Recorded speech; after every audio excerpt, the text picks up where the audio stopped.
I feel some empathy for President Xi. I think he's got a lot on his plate, especially with Hong Kong, obviously. But if I were to just, examine my feelings closely when I hear him talk about these nebulous, we need to be respected and we both need to be, both countries need to, it just sounds like gobbledygook. And if you listen to what some of the real hawks over here say, whether it's Senator Rick Scott or we had Marco Rubio, I mean, there's a lot of things that China just doesn't want to do. And I don't think they've done really anything in terms of ag buys, all these things that supposedly are being promised to.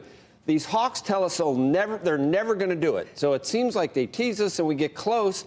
And then he comes out with one of these nebulous, sort of nondescript, requests that we're treated and we got to be equal and all this garbage. It just sounds like more stalling and more ways of just being intransigent about what the United States is asking China to do. It's annoying me now. I started out saying I have some empathy, but it's now we probably blacked out, and now I think it's annoying.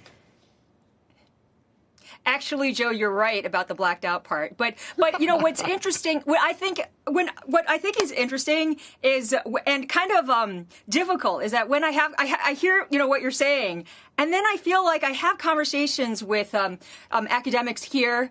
And some of them are hardline, and it's as if I'm on a totally different planet with the conversations, because I have heard over and over that that the Chinese feel, a lot of the Chinese that I speak to feel that the U.S. has to make the next move, that the Chinese have compromised already a lot, and so in this relationship and this trade negotiation, the Chinese.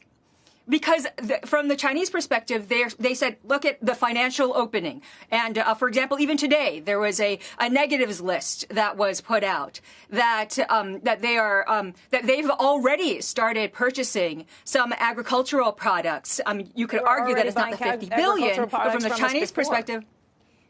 I mean, yeah, but from the Chinese perspective, they're saying we are buying all of this stuff, and this is not a balanced relationship. The U.S. is forcing us to do all these things, but we've already been opening up the markets. From the U.S. perspective, I get what you're saying, and that's the problem. I mean, we are living in different worlds, and like the presidents are Republicans and Democrats in this country. Yeah, we're living in different worlds, and you have different perspectives that you're bringing to it. I think President Trump's perspective is that it's already an unbalanced relationship that has been benefiting the Chinese for a very long time, as they said that they were a developing nation.